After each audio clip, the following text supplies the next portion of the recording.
Chances are you know one of the more than 10 million Americans living with bipolar disorder.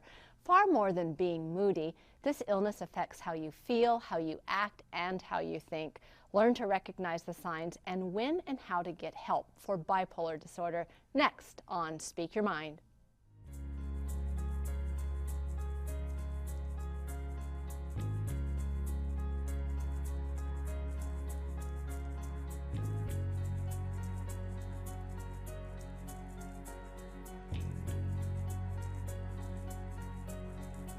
Welcome to Speak Your Mind. I'm Dr. Carolyn Phelps, licensed psychologist with the Human Development Center. There are good treatments today for bipolar disorder, but often people aren't getting the help they need. Tonight, we'll learn more about this mental illness and the options to those who live with bipolar disorder. It's not hopeless. It's not even close to hopeless.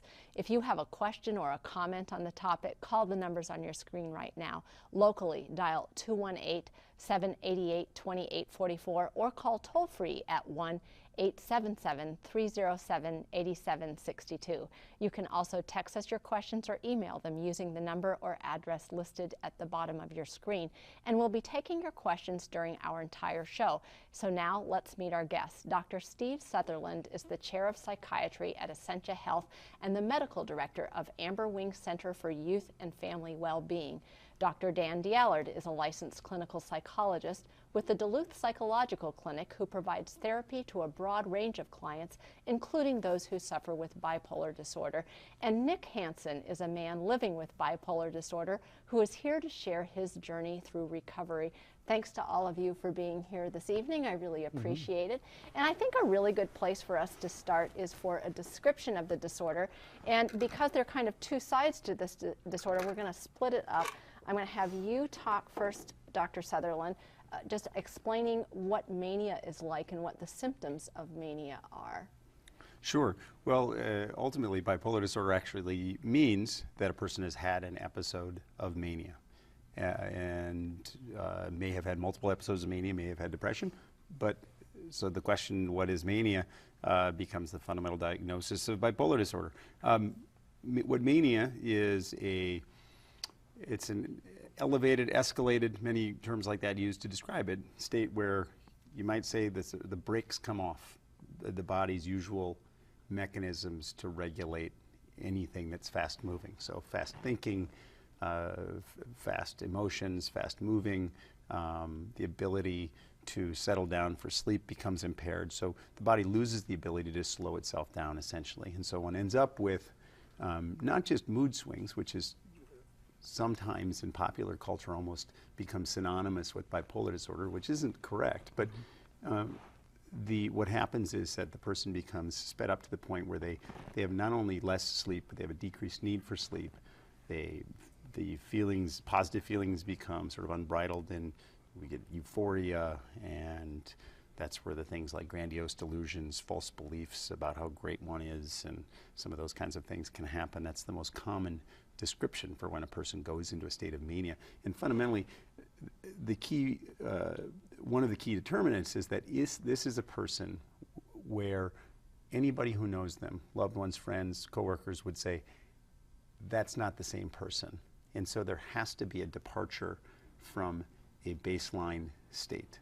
And that it's so recognizable that people who don't know anything about bipolar disorder or who've never seen a person in a manic state before can say, this person is not their normal self right now. Correct. And so you have the racing thoughts with the fast thinking.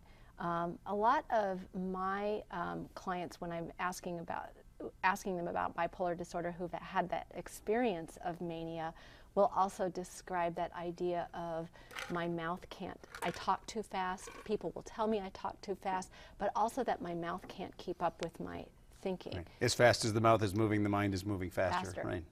And that's a common experience then, is what you're saying. Very common. It's again, it's sort of an unrestrained, people describe this unrestrained feeling as if they have no limits and their body has no limits. Sometimes people report it, especially in the early stages, as a positive feeling. Like, this is great, I have no limits, and then increasingly an uncomfortable feeling as they tend to recognize that things are losing control. And sometimes people feel really good, but also other people will experience that as being irritable and more easily irritated. Has that been some of what your experience has been as well? Correct, yes. It's not always the happy, grandiose, giddy person. Sometimes the irritability is more fundamental. And I think, I didn't start off by saying this, but I think in the lay public what we know is that bipolar disorder has been more commonly referred to as manic depressive disorder, which is why I then just said, so Dr. Sutherland, tell us about the mania. So I'm sure you probably kept up with that. But now, Dan, tell us about the depression side of that and what the depression typically looks like in folks with bipolar illness. Sure. Well, the other pole of bipolar disorder is depression. And we commonly think of depression as about mood, and of course that's an element of it. So sad or depressed or irritable mood.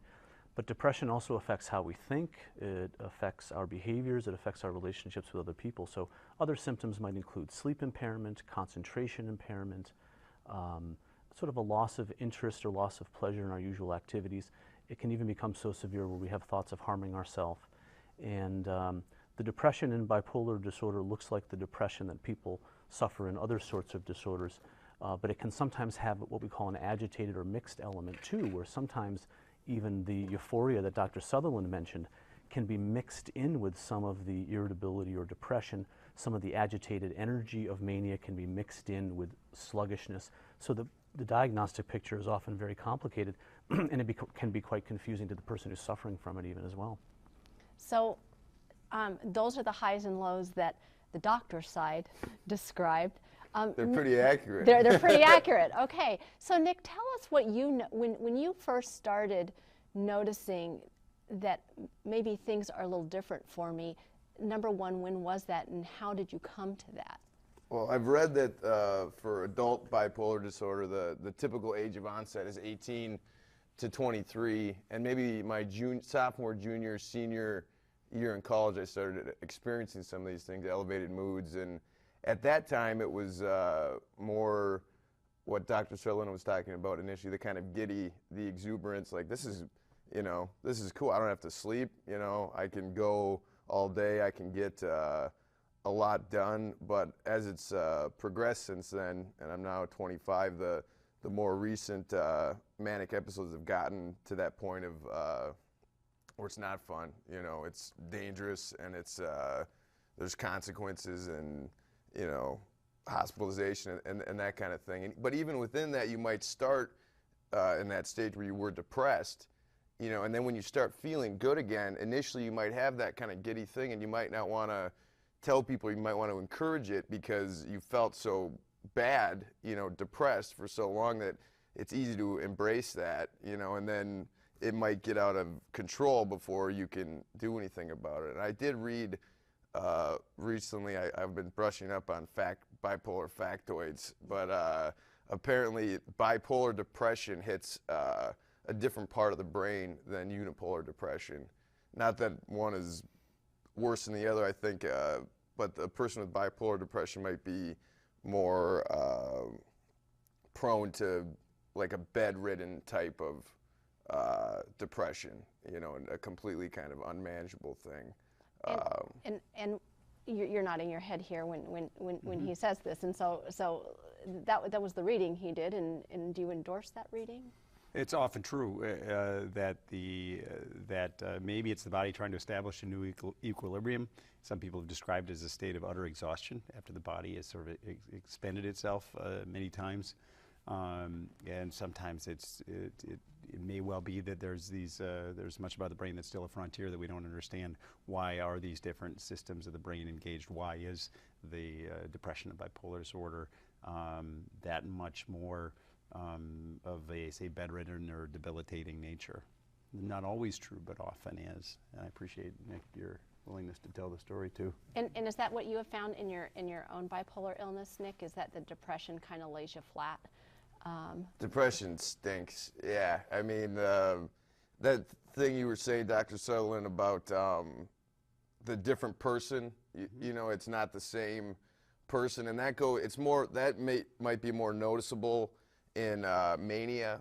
That this, and it's really weird when you have, because it's like you have a different value system and a different everything than what was going on during the mania, and you come down from that, and you're in that depressive state, and you might be, your body is exhausted, you might be regretting things, or it's just a tough state. I feel like I lost track of the initial question. I was asking you if the depression kind of laid you flat, and you said depression is awful, and I think just your description of depression, though, is really important for well, yeah, it's for like people to hear. you can't talk. You know, I've been through periods, especially after the first time I was hospitalized in the summer of 2010, you know, where I couldn't move. I'd need, you know, someone to literally, you know, shake me to just get up and maybe walk to the end of the block. It's very tough to communicate with people. It's tough to, you know, as far as employment and jobs, it can be difficult to keep that, or to keep up with obligations. It can be difficult to wake up and, you know, take a shower and brush your teeth and eat breakfast in the normal kind of thing. So yeah, it's stinks back to the full circle there. Yeah. I think you painted that picture very well for us. Dan, here, a woman from Duluth asks that she's been diagnosed with bipolar disorder, doesn't get the highs, but wonders sometimes can the highs instead come in the form of anger? Absolutely. In fact, I think Dr. Sutherland mentioned this earlier. Sometimes what we think of as euphoria of the mood change is actually a very irritable state, a hard to feel satisfied sort of state, and anger can very often be part of that presentation. Also, the grandiosity of mania often leads us to feel that we ought not to be checked by anybody else. We ought not to have limits on us. So other people saying, hey, you look different and I'm concerned, can feel like a provocation. And so anger, you know, any of us get angry in that situation. So sure, anger can very often be part of that hypomanic or manic presentation. Here's a question, Dr. Sutherland. Eva from Duluth is asking, is there an association between bipolar disorder and schizophrenia? There does not appear to be a direct association. I suppose the exception would be that there are some people who develop in maybe one order or another. They develop one condition, something like bipolar disorder, and then later on in life they may develop some types of symptoms of schizophrenia, such as some disorganization of thought, hallucinations, some other features like that don't remit when the mood episode remits. And so you get something called schizoaffective disorder, which is sort of a mix of a schizophrenia and a mood disorder, such as bipolar disorder or depression. Sometimes you can see what starts out to be something that looks like a psychotic episode, and people are wondering, could this be schizophrenia? But as it turns out, it's actually the beginning of either a depression or a mania episode of bipolar disorder, and it turns out the person does not have schizophrenia. So there's not a direct relation. In fact, some of the first really good science that took place 125 years ago or so in state hospitals, asylums of all places, were these neuroscientists who very clearly discriminated between a bipolar disorder or manic depression condition and schizophrenia as being two very distinct brain syndromes. Nick had mentioned in the reading that he had been doing about the high-risk period for adult bipolar disorder being between the ages of 18 and 23 or 18 and 25. And Dan, tell us what we know about kids in bipolar disorder. Boy, what a contested area. Yeah. We used to be real clear, we thought, that bipolar disorder emerged in late adolescence, early adulthood. But in part because we've expanded the criteria that we use to diagnose bipolar disorder, and we think of it a bit as a spectrum disorder now rather than just a distinct syndrome, we have begun to see younger and younger folks diagnosed with bipolar disorder. The research, I think, is inconclusive. A lot of people who I know and respect say, well, we've expanded the category so much that we're misdiagnosing folks, children and teens, with bipolar disorder who have other conditions. Other people say, well, just like the incidence rate for lots of disorders have been increasing, maybe the incidence rate of bipolar disorder has been increasing, and we're seeing the manifestations earlier. We need more research, we need more information. We need to know a lot about how meds work, for example, with folks who have been diagnosed with bipolar disorder in childhood or adolescence. There's a lot still to be learned. I guess that's the best thing to say in summary. In some ways, this relates to what I was saying before about the research done even 125 years ago, is that when that group of people that clearly had mania syndromes was studied, and their lives were looked back upon all the way to childhood. As it turns out, the incidence of symptoms in childhood was extremely rare. And so that is the main support that suggests that bipolar disorder in children is still rare. And then, in fact, many of us would say that bipolar disorder is easily the most overdiagnosed syndrome in childhood. Does that mean we know everything? Not at all. There's lots of research to happen. But now that you might say the genie's out of the bottle, in that there are that many more children and adolescents out there with the diagnosis, there's a lot of good efforts underway to study both the neuroscientific aspects, brain mapping, and et cetera, and some of the psychological features, and trying to discern different subtypes of what causes these extreme changes in mood in children. Mm-hmm. Nick, you had talked about when you first started noticing, looking back, that your own symptoms probably began sophomore, junior in college. At what point and how did you come to get help for your bipolar illness, and when did you even sort of get that as a label for yourself? Okay, well, I guess you know, it can maybe be defined in like crisis situations or something. I know for me, the first one of those where something seemed amiss to other people. At the time, it didn't seem amiss to me, but it was either junior or senior year in college. I had tried kind of dropping out of college and driving down to Texas to cover the Obama McCain election with my camera. I'm a filmmaker, and so that was kind of my goal, or maybe to watch my teammates play tennis. And it became very blurred, and I only made it to Kansas City, and that was kind of the first. And then I think I'd been calling news stations in Duluth to kind of, you know, be the man on the scene, and my parents, you know, found out and got a hold of me in Kansas City, and I turned around, and that was kind of the first, you know, inkling of something. And I met with like a school counselor who, you know, said bipolar and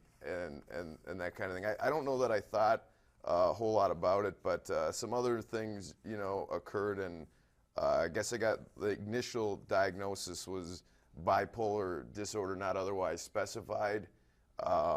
And then I had what they call a major manic break a year or two ago, or no, a year or two after that, maybe 3 years ago, 3 or 4 years ago, and ended up being diagnosed with bipolar affective disorder 1 with psychotic features, which is a mouthful. And really that diagnosis is it's like a thing that's taken a long time to both accept and to get over, you know, because especially the with psychotic features part, and because that's just the word you know, the word psychotic is in there, but it really just means that in you know, periods of intense mania, I've been prone to, you know, delusions and grandiosity and you know, maybe some low-level hallucinations and that type of thing. So that is my, you know, official diagnosis. But I've had, you know, friends who have been diagnosed bipolar, then like Dr. Sutherland was saying, it's gone into this schizoaffective. So I don't know, I try not to pay too much attention to that label, because it is, you know, a label, but it's, you know, you got to do things about it still. Take, you know, medication. I take lithium, and you said that, you said, you know, you made a nice little reference to, and you didn't use these words, I'll kind of paraphrase, and then if I get it all wrong, you can just tell me you got it all wrong. That there's a difference between that somebody telling you what you have and accepting what you're hearing. And tell us a little bit about that road towards acceptance and how that has sort of influenced how you just manage having a chronic illness. Well, I think it's much easier to accept while you're in the hospital and there's someone telling you, you know, that you've got this. But then when you get back into the real world and maybe, you know, your life's going better and your meds are working and things like that, to then kind of not. So I think it's, for me, it's been kind of a continual process of acceptance and then seeing what the limitations are. And I think, you know, many times I haven't respected it and then gotten, you know, really burnt or really, you know, sick. You know, I quit taking my lithium for the first time in 2 years this March or something. It was the worst, you know, the worst mania, the worst, you know, period for me, and so it's not something to be taken, you know, lightly. And I think at times it's easy to do that. And you were nodding your head, Dr. Sutherland, as Nick was describing that process of it can be easier in moments to take it seriously, and other moments to kind of let it go. In some ways, I'm nodding my head, and I'm impressed. It's so hard when in the midst of all this to have anything you'd call insight or perspective in. And compared to geezers like Dan and me, I mean, Nick, you're a really young guy, and oftentimes, it might surprise a lot of people, but young men tend to be pretty immature oftentimes. And so every time I hear somebody who's a teenager or a young man who can describe things so eloquently as far as that process and the doubts and the acceptance, it always is very striking. If you would have seen me in the spring and on this show, it would have been a different thing, but, you know, thank you. And tell us what you see just in terms of treatment, and what treatment, number one, what is helpful for people, but number two, how people move from being more impaired to less impaired with help. It's a terrific question, and treatment has so many phases for bipolar disorder. Taking helpful medications is probably the core of it. I think it's hard to manage bipolar disorder without helpful medications. The role of therapy is often to help people stay compliant with medications. A lot of education to understand the cycling of the illness and how it affects one's life. A lot of work, as Nick alluded to, on acceptance of the diagnosis. And part of acceptance of the diagnosis is continual reconfirmation that the diagnosis fits. You know, bipolar disorder is easy to mistake for other things and vice versa. So we're continually making sure we got the diagnosis right. Helping folks maintain an active support system of people whose judgment they can trust. Those are some of the elements, but it takes a real active involvement by the sufferer to make the treatment work. And someone like Nick embodies that, who works very hard at his treatment, as you can tell from what he's had to say tonight.